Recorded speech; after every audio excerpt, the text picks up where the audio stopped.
recording. Okay. And so it's odd, so I get to start. yeah, it's 35. Okay. You ready? Yep. Okay. Everybody, welcome to episode 35. Don't laugh at me. Of C3 Crystals, Cauldrons, and Cocktails. I'm River. And I'm Wren. And this week we're going to talk to you all about some more herbs. Mm-hmm. But before we get to that, we got to talk about what we're drinking. Mm-hmm. So we're drinking the Snow Crone, which I thought was clever. Mm-hmm. It is basically a white chocolate liqueur, vanilla vodka, the white cream de cocoa, a splash of half and half, and some peppermint schnapps. And then you put, you crunch up candy canes and you make the edge of the martini glass all pepperminty with the candy cane. It's tasty. It's amazing. And very festive. Yes. So I think I might serve this when we decorate our tree, which should be, I think it's going to be the day after this comes out. You've already done yours, haven't you? Yeah, I did it yesterday. Yeah. You're always ahead of me. Yeah, yesterday, November 28th or 30th. No. 29th. Yep. We put it up 2 days before December actually started. I'll probably get mine up on December 4th, Saturday. So, Oh, Lord, have mercy. Okay. I know. So herbs, we've done a couple episodes before. I was trying to find the actual numbers. I don't know if you've got the numbers. I thought it was episode 6 and something else.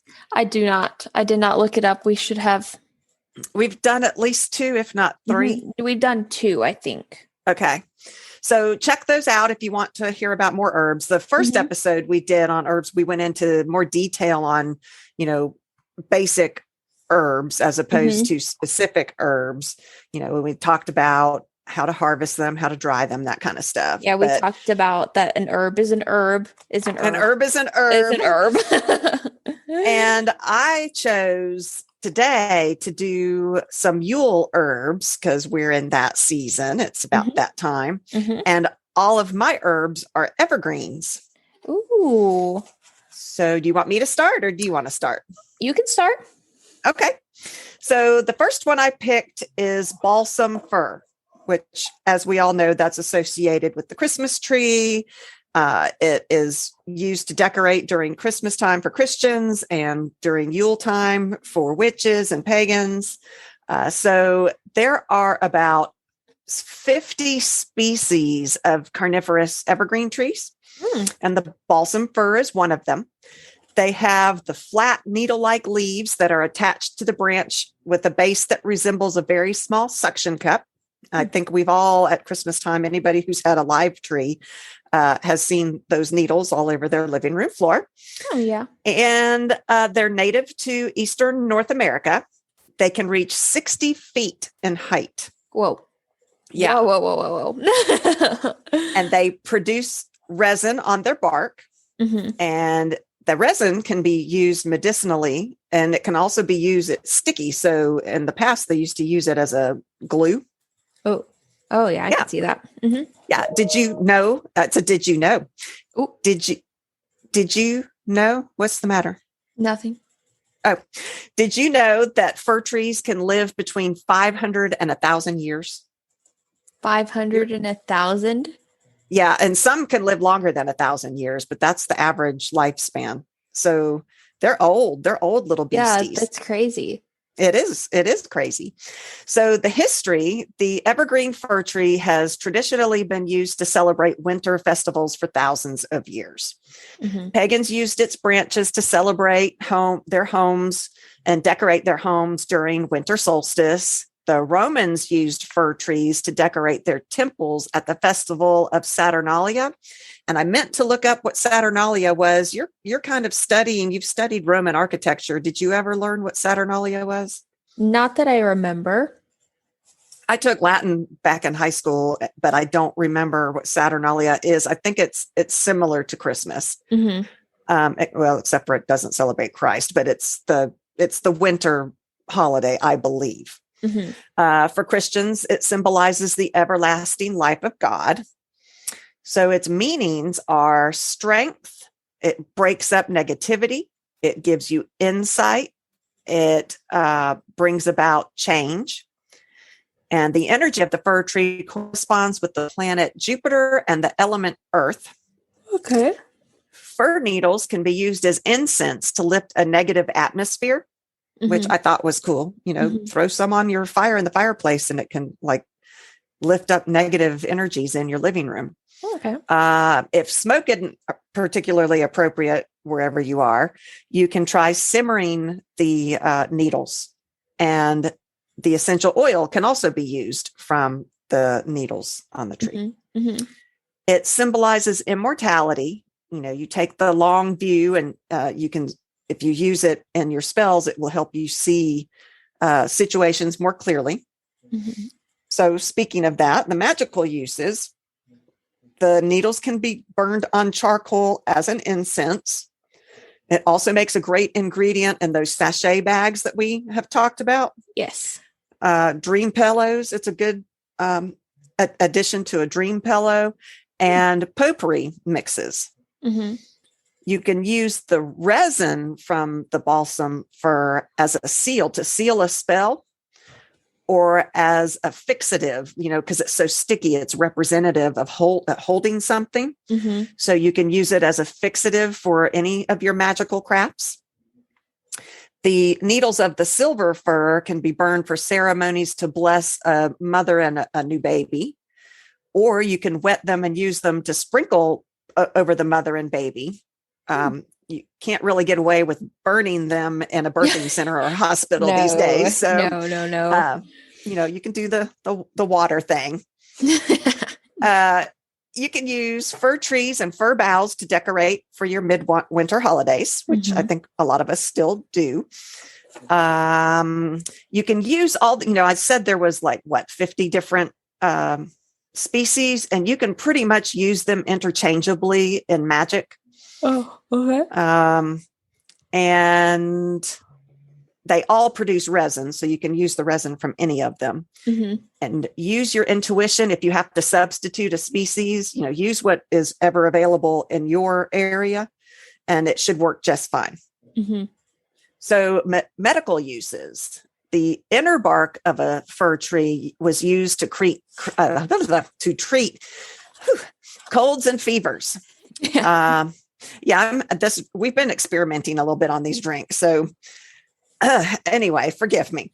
So balsam fir resin has been used as a cold remedy. The resin has also been used to seal wounds, which is kind of cool because nowadays in modern times, we have that glue that they use instead of actual stitching anymore. They use that glue, which is similar to how the resin of a fir tree was used in the past.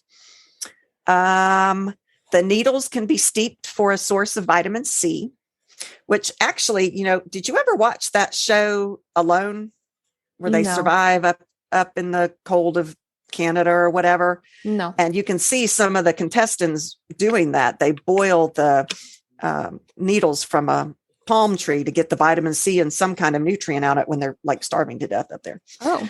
A bath tea of fir leaves is helpful for rheumatic conditions, arthritis, that kind of thing.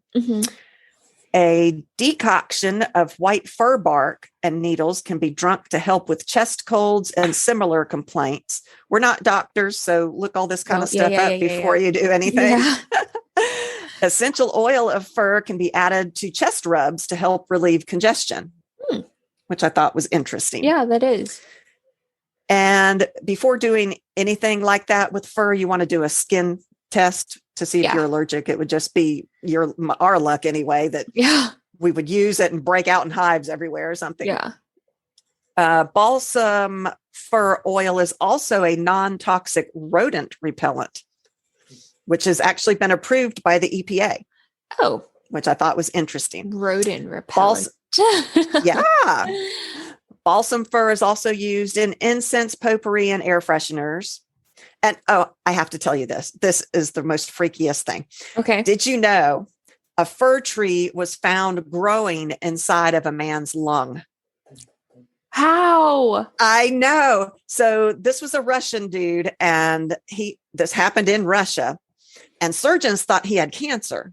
They could see, I guess, something in the X-rays or whatever, and they went to do an exploratory surgery to find out exactly what it was because they couldn't diagnose it. Mm-hmm. And when they got in there, they found a pine tree growing in his lungs. But how? Because that's not where they grow. It's suspected that he must have inhaled the seeds, But which is really still. scary because we live in an area where there's a whole lot of pine trees. And now I'm going to be worried in that pollen that comes out every spring that we're going to be inhaling seeds and growing pine trees in our lungs. But I'm still curious how, because I mean, I guess it's like your lungs are like a wet, damp like area for a seed to grow. But at the same time, there's no soil or nutrients or what? Well, I mean, a lot of those air plants don't need much to grow in. I don't know what's needed for a pine tree to grow in your lungs. I'm genuinely like freaked out. Isn't that crazy? I thought, yeah. oh my God, I've got to tell Wren. She Oh. will freak out. But that's what I have on the balsam fir. Okay. So what's Now, your first one? I didn't get very festive with the first one, which I should have.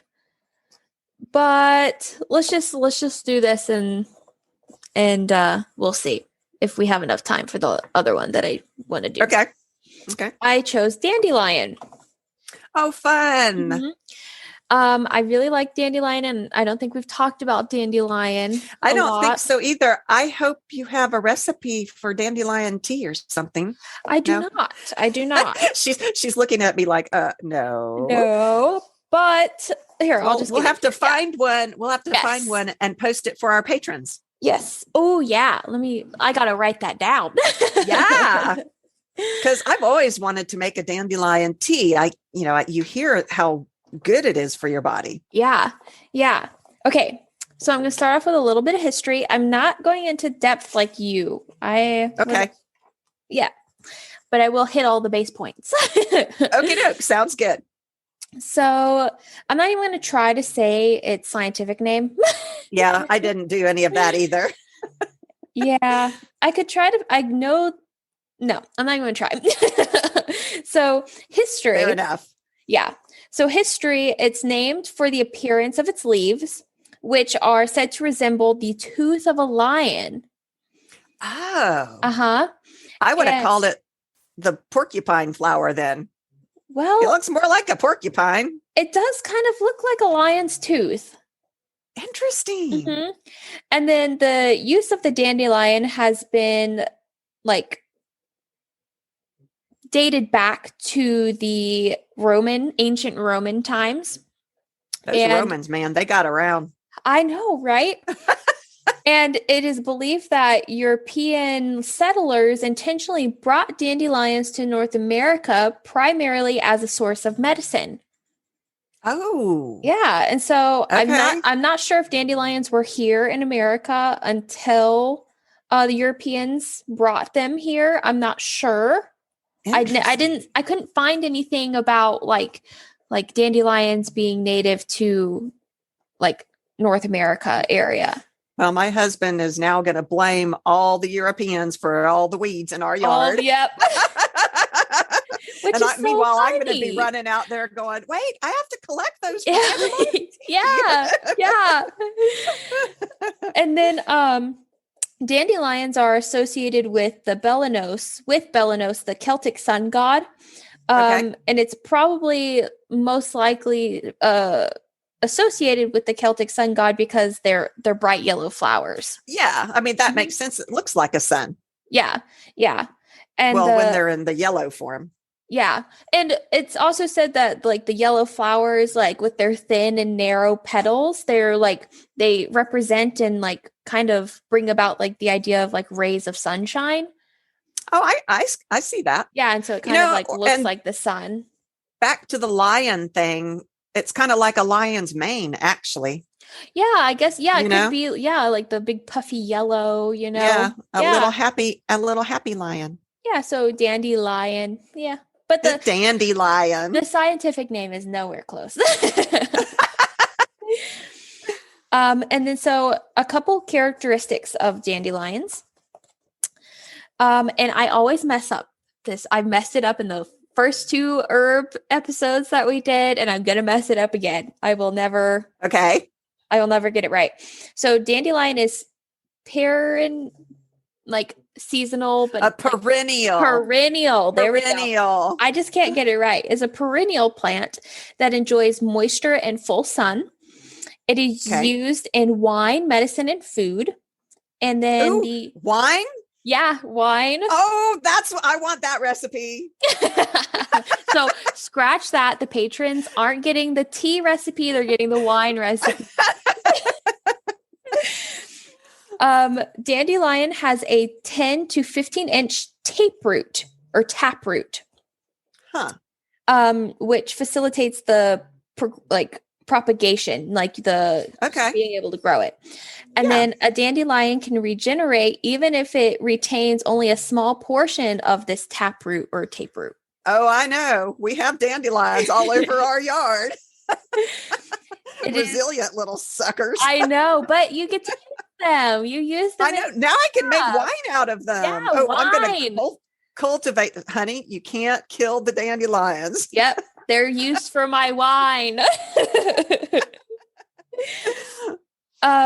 They are easily identified. And it took me however old I am, minus a year, right, to realize this. Okay. So it is easily identified by its feathery, clocks, those unmistakable white puffballs that distribute its seeds into the wind. I had no idea that dandelions, like the yellow ones, and the puffballs were the same thing. Were the same until last year when I was doing some research. Yes, I didn't know. I did not know. Okay. Yeah. That's my friend, y'all. Yeah. She needs me, clearly. And so its long green, serrated leaves range from 3 to 12 inches in length. And radiating from the center point is a rosette shape. Oh, yeah. And it grows well in the northern temperature zones, like northern hemisphere type zones. Yeah, grows real well in our yard. Yes. Outside of our area too. But yeah, I had no idea that the white puffballs and the yellow dandelions were the same thing. I had no idea. Oh, that's so funny. It took me a little while, and so I just thought I should add that because maybe I'm not alone. And so some magical properties of dandelion are a dream of a dandelion is a harbinger. That's it. There we go. Yep. Of difficult times ahead. And that's according to, I'm going to mispronounce it, Druidic lore. Okay. And then these changes and challenges, however, can eventually have positive effects. So when the dandelion blossoms, it is post-flower in its post-flowering state. The clocks can be used for divination of love. Interesting. Yeah. I didn't know that. Yeah. I thought that was really cool. And that's all that I have on dandelions. That's where I said I didn't have as detailed as you. Yeah. I mean, I would be curious to know where the idea that when you blow on the white part, that it grants a wish. I wonder where that came from. I couldn't find that. I maybe wasn't looking in the right places, but I didn't see the wish part come up with magical properties and interesting anything at all. Yeah. Huh. Okay. So my next one is cinnamon. Ooh. Which cinnamon is an evergreen. How weird is that? I didn't know that. That's pretty cool. I didn't either. Okay. So you think of apple pie and the pumpkin spice and those red candles and all of that around the holiday season. And it makes you feel comfortable and homey, cozy maybe, and safe. Well, it's no coincidence that the magical properties of cinnamon align with those vibrations. It's actually, cinnamon is actually the bark. It's the curled tree bark of can't say the scientific name. It's a cinnamon tree. I can't say it. That's pretty cool. Yeah, I didn't know that. I did not know the cinnamon, number one, came from a tree, and number two was the bark of the tree. Huh. But yeah, next time you have some cinnamon, go look at the cinnamon sticks, and you'll see it's a rolled, and it's bark of a tree. Huh. And the cinnamon trees are evergreen trees. So history has cinnamon being traded and used for thousands of years, at least 2000 BC. Did you know actually the ancient Egyptian priests used cinnamon in the mummification process? That was to give them a link to the spirit world and the dead. I'm trying to think of like the smell. Probably smelled better than, you're working with dead bodies. Let's add some let's throw some cinnamon on that. Yeah.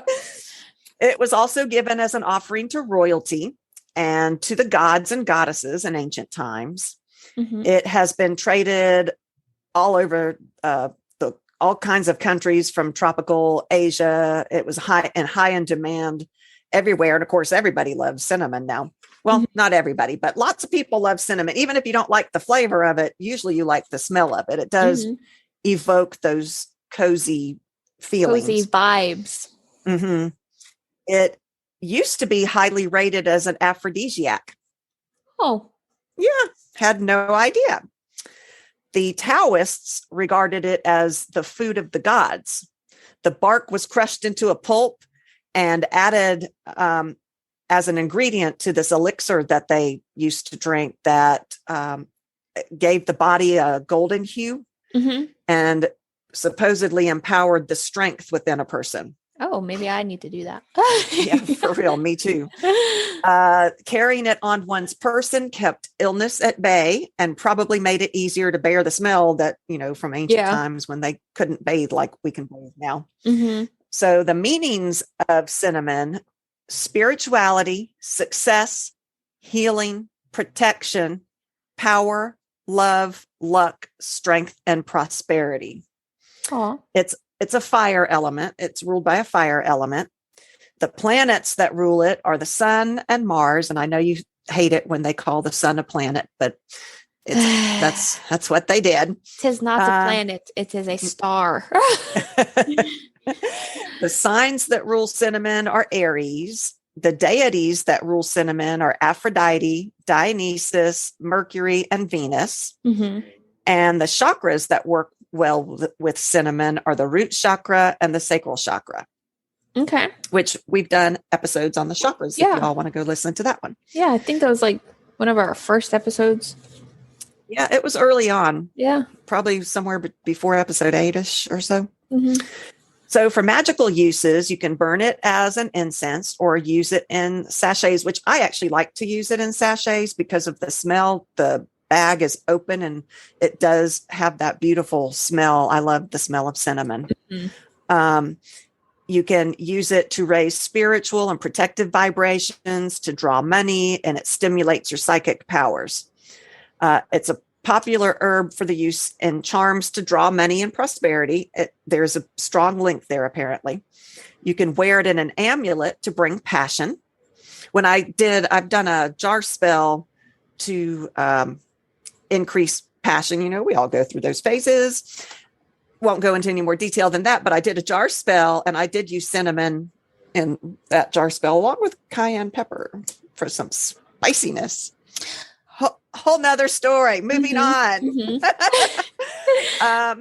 Also, cinnamon can boost it can boost your spells. It speeds up your results. So keep that in mind. Yeah. Okay. If you're going to, it helps speed that up. You can burn it to bless your sacred space. This is for one of our patrons. It's another way to bless your sacred space without having to use salt.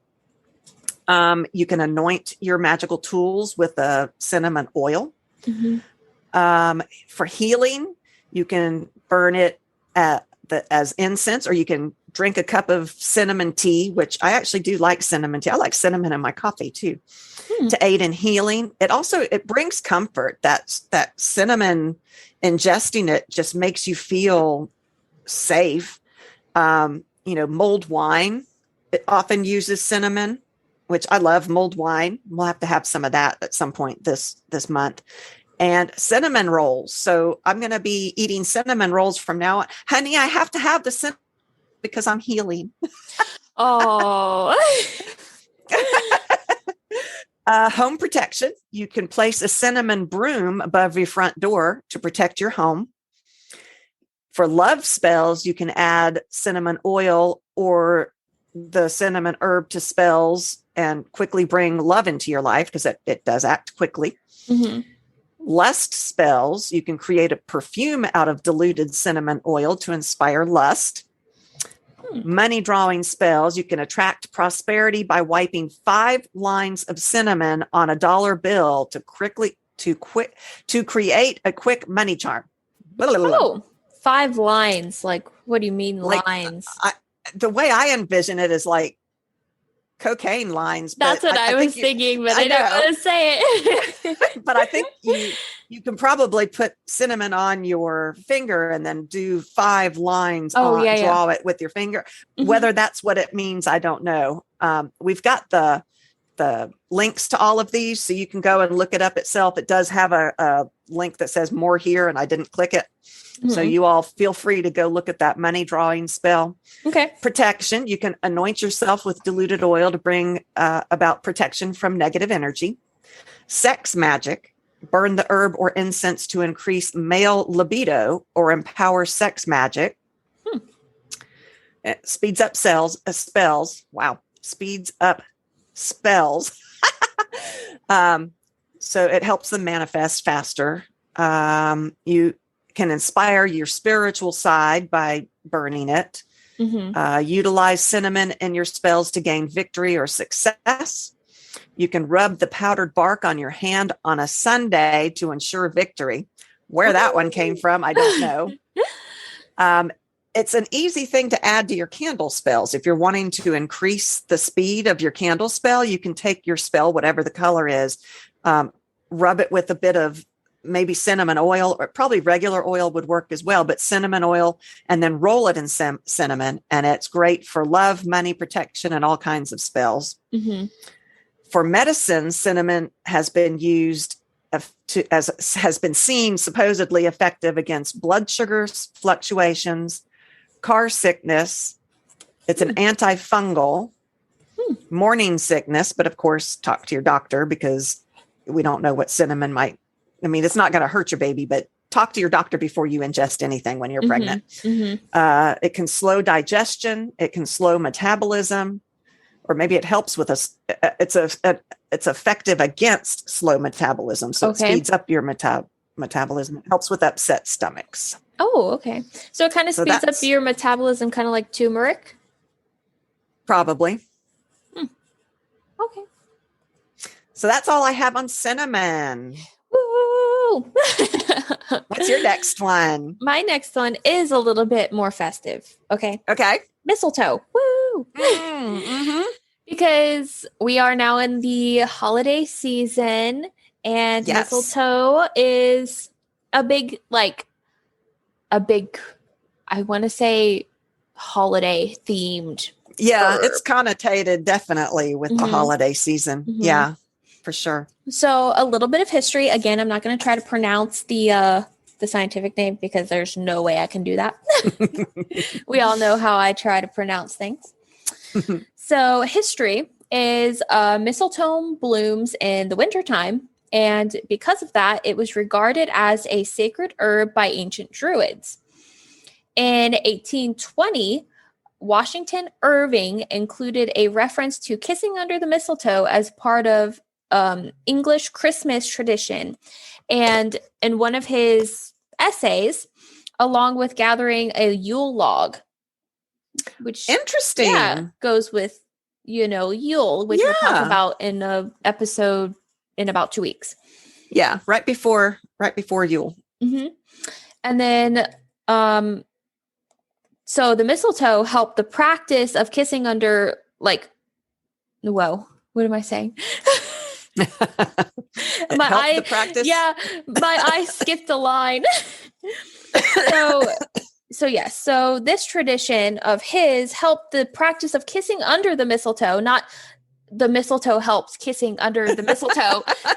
An herb is an herb. An herb is an herb, and a mistletoe helps kissing under mistletoe.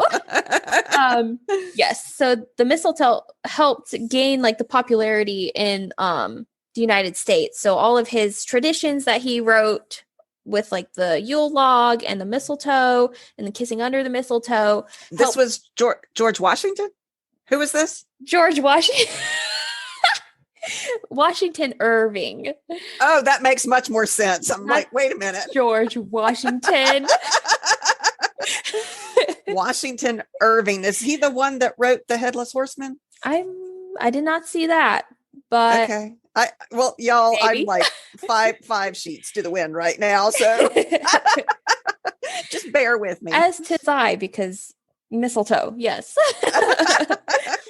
So, some characteristics of mistletoe are: mistletoe is a parasitic epiphyte.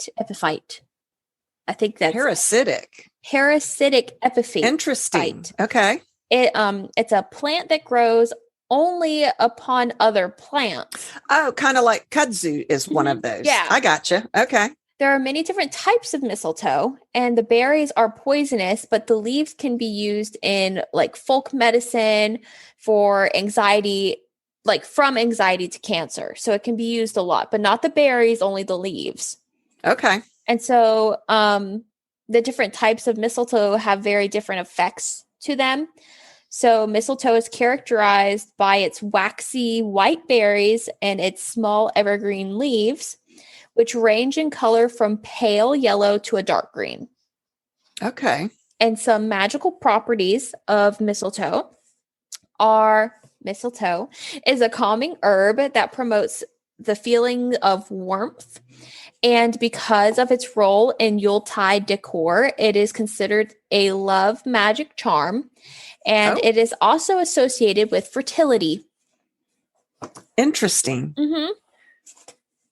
Yeah, I've heard, well, when my husband and I were married, he lived out in the country, and my first real association with mistletoe, other than what you've read in books and you see pictures and on the movies and all that, was they had mistletoe growing on their farm in the trees. And so his dad, they would go out and they would shoot it down from the trees. Yeah. And then we would put it inside, and it would be a thing you could go stand under and get your Christmas kiss. Oh, that's cute. Yeah. Yeah. Aw. Neat. Yeah. But that's all I have on mistletoe. Okay. I've got one more. Do we have enough time to do more? Yeah. Okay, cool. I'm doing holly as my third one. Oh. So another festive one. See, you're so festive. I'm over here. I'm like, I chose dandelion. I love dandelions though, and it makes wine. So yeah. True. Okay. So holly is also called Tine, T-I-N-N-E. Tin. Okay. Bat's wings, which, do you remember in that other episode, I told you that when they talk about adding bat's wings to potions and brews, it was actually holly, not bat wings? Yeah, because the leaves. Mm-hmm. Yeah. Okay. It's called Hulm, Hulm, Hulverbush, Hulver bush, and Hulm chaste, Holm Chaste. So none of those can I pronounce other than bat wings. Mm-hmm. Okay. Good with the bat wings. So there are over 400 species of holly, including both evergreen and deciduous species or trees, shrubs, and climbing vines. The holly tree can grow to be as high as 50 feet and is native to most of Central and Southern Europe. Its white star-shaped flowers bloom in the spring, and it bears those shiny red berries in the autumn that last through winter. That's what we all associate with the holly. You see all the little crafty stuff with the green leaves and the 3 little red berries in the middle. Mm-hmm. The holly leaves are shiny They're dark green in color, and they have that elliptical shape, and they have those little points on the edge of them. In order to produce berries, both a male and a female tree are required, and only the female tree produces the berries, which, although they're lovely to look at, are very poisonous, so don't eat them. Okay. Yes. So as to the meanings of what the holly means, in heraldry, it represents truth. It means marriage, dream, magic, luck, and love. You can put it around the side of your home for protection. Mm-hmm. It's used for decoration at Yule. When it's carried by men, it's thought to heighten their masculinity. Its element is the fire. Its ruler is the sun. The stones it is associated with are ruby and bloodstone.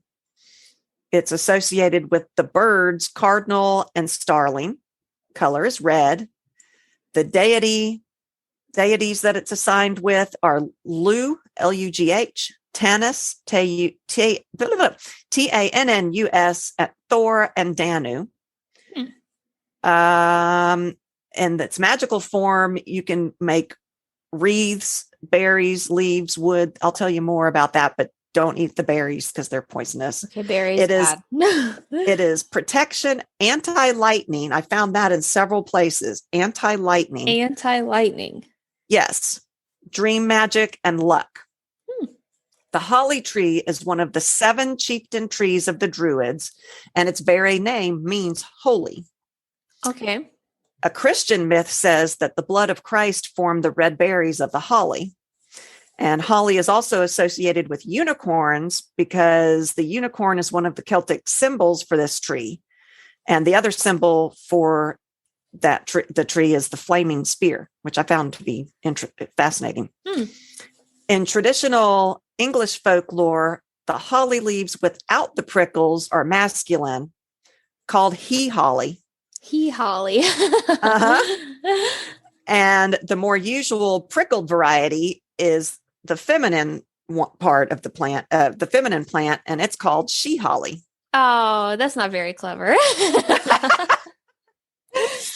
The history, Romans sent boughs of holly and gifts to their friends during Saturnalia, a custom which early Christians adopted despite controversy from the church. Mm-hmm.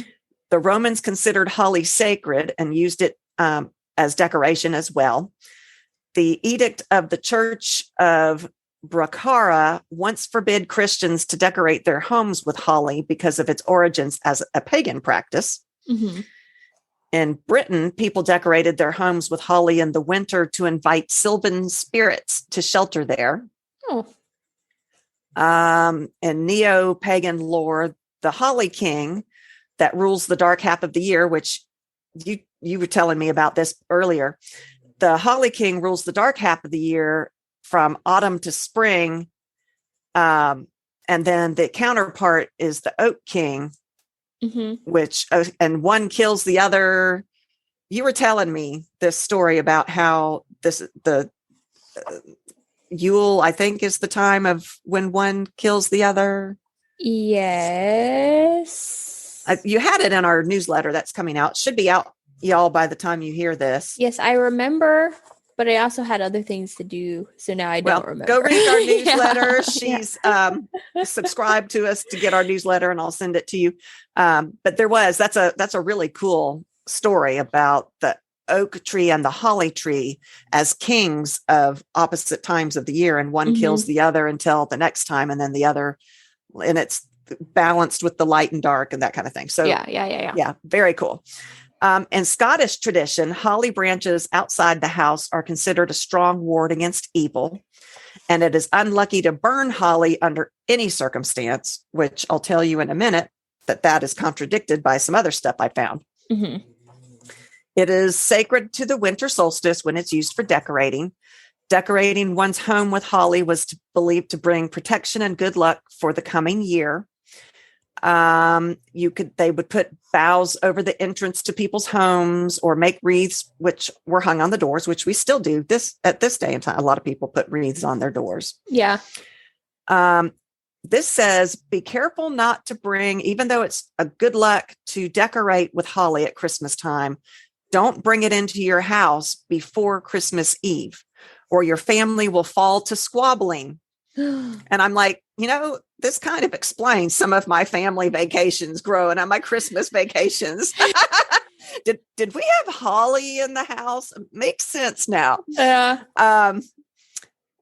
Also, this is the one that is in contradiction to saying never burn it. This one says that you have to burn it on January 5th, which is the 12th night, or your good luck will turn sour. Mhm. But you have to make sure it's well truly dead before you burn it, or else it's good luck. Mhm. I mean, yeah, bad luck. You knew Yeah.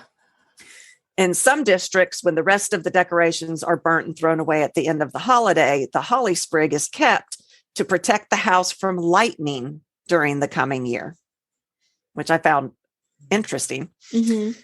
The custom of bringing holly boughs into the home in the depths of winter has its origins in the original pre-Christian idea that its prickly leaves sheltered the fairy folk who were delighted to come indoors at such a cold time of the year. Hmm. So you brought them in and it protected the fae from the wintertime. That's kind of cute. That is cute. And it's only the prickly ones, which are the female ones. So Mhm. the females being the protectors. It is, let's see, the wreaths that are very popular around Christmas and Yuletide season are a lot of times made of holly, or at least have holly within them. You can place a ring of holly on doors. And this practice originated in Ireland, where it was one of the main plants that was green and really beautiful with its red berries at this time of year. And it gave poor people a way of decorating that wasn't expensive so that they could be festive too. It is as a symbol of firmness and masculine energy. Holly wood, it was used by the ancients in constructing spear shafts, which was thought to have magical powers. Mhm. It is also can be used to make wands. It's a very powerful wand wood. In some places, this was funny. In some places, it was taboo to cut down a whole cherry tree. So they were left uncut and wild in these wild hedges with the little prickly flowers on it. And the reason for this was that it was to obstruct witches who people believed ran across the top of the hedges. Oh, I know. remember talking about this in previous episodes. This was so weird. Yeah, that's weird. Because I have no interest in running on top of a hedge of holly. No, I'd probably fall and break something. Me too. Magical uses. Holly can be used in the consecration and spells for material gain, physical revenge, beauty, protection, especially against lightning, luck, and dream magic. Holly can be utilized in any ritual relating to death and rebirth and seasonal mysteries. Because holly burns very hot, it is suitable for any fire festival.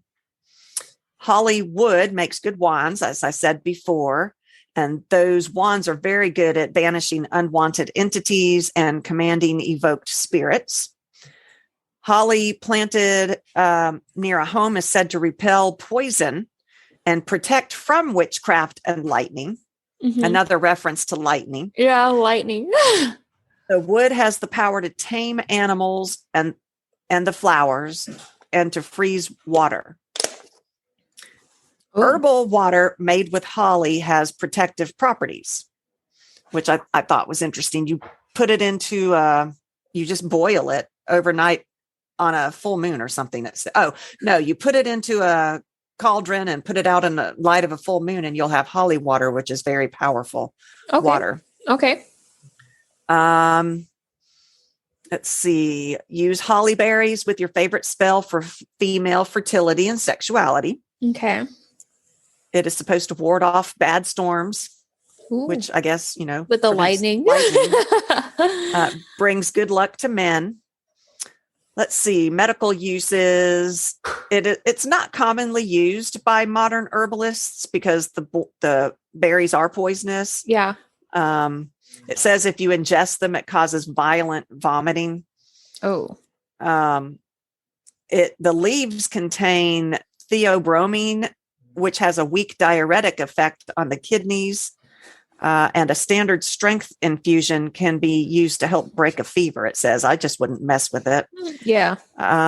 Planted near a house, not only does it do the protection that I said about, but it also can repel negative spells sent against you. Mm-hmm. A bag of leaves and berries carried by a man increases his ability to attract women. Ooh. Burn holly leaves with blessing incense to protect the home and draw good luck. Place holly above the door for protection and to invite helpful spirits. Dreaming about holly means that you should be mindful of what's troubling you, and picking holly in your dreams means that you're going to have a long life. Okay. Holly has also got the ability to enhance other forms of magic. So cinnamon makes things happen faster, and holly can enhance other magic. So I don't know if that means that you can have a super quick spell if you use holly and cinnamon. Yeah. Boom, boom, boom. Here's what I knew I had read this somewhere. The holly water can be made by soaking holly overnight. In spring water under a full moon. This water can then be sprinkled over infants to keep them happy and safe. Okay. It can also be used to sprinkle around the house for psychic cleansing and protection. Okay. When thrown at animals, it makes them lie down and leave you alone. Oh, weird. I kind of want to try it, but I kind of don't want to try it. I know. Well, I don't. Yeah. Yeah. Ensure that the holly has a place in your garden because its presence warns off unfriendly spirits. Okay. So that's all I've got on holly. Okay. See, my next one that I chose, again, is not festive. It's not festive. Oh, okay. It's parsley. Hey, you can use parsley in festive cooking. I guess. Parsley over your chicken or something. I don't know. Parsley, and maybe if we have enough time, I'll cover another, like a small one. Like okay. Mine are short. Okay. So parsley, a little bit of history. So parsley has been in use for more than 2,000 years. Okay. And then the Cherokee used it as a tonic to alleviate bladder problems. Really? Yeah. Isn't that interesting? That is. Mm-hmm. And then parsley was also used as a funerary herb in ancient Greece. Oh. And then I'll also get to why it was used in funerary purposes. So wreaths of parsley were used to adorn the dead. Used around the dead and also to what is the word? Sort of like gravestones, but not to kind of indicate that there was death in that area. And then medicinally, the taproot or taproot, I think it's taproot. And seeds, leaves were used, all medicinally. Okay. So the roots, the seeds, and the leaves all used. Wow. Medicine. So parsley is a very good medicinal herb for sure. Yes. And so characteristics of parsley is a popular, it's another one of those seasonal words. Biennial. Thank you. Okay. A culinary herb with divided leaves and cluster of yellow flowers, which I didn't know that parsley had yellow flowers. I don't know that I knew that either. Mm-hmm. And then parsley can grow up to 3 feet tall by its second year, and it is slow to germinate. It is ubiquitous. See, I can pronounce ubiquitous, but I can't pronounce other things. Come on. It is ubiquitous. Now I can't. Now you can't. Ubiquitous as a garnish and used as flavoring in food. I like it in crab. I've got a crab salad that I use, or I use it in crab salad, and I use it in my crab bisque, which I think you've had my crab bisque before. Yeah, I have. See, that's the thing. Parsley to me, it doesn't taste like anything really. It doesn't, to me, it's kind of doesn't really, it's not strong. And so I don't usually use parsley in my stuff. Oh, and in my crab rangoon, I use it in that. You can really taste it in that. It's good. Huh. So now magical properties. So parsley is strongly associated with death. It is Really? That's so Mhm. interesting. It is sacred to Persephone, and legend states that the lengthy germination period for parsley to grow is due to the seeds needing to travel to the underworld and then back again before establishing their long taproot. That makes sense. So parsley is used as a garnish because ancient customs holds that an offering to the dead must be made in order to show gratitude for the live sacrifice for the meal. Interesting. And so, in keeping with these ancient practices, modern witches can use parsley to decorate their Samhain altar, either with wreaths or bundles of fresh herb. Definitely. And that's all Neat. I have on parsley. So parsley would have been a good herb to cover back in Samhain. October. Yeah. But if we have enough time, I would like to go back to a more holiday festive one. Okay. It'll be quick. Okay. Cranberry. Yes, cranberry. Yes. So it'll be quick. So history of cranberry is in the early 12th century. Scientists made an association between the consumption of cranberries and a reduction in urinary tract infections in women. So while that long ago, that's crazy.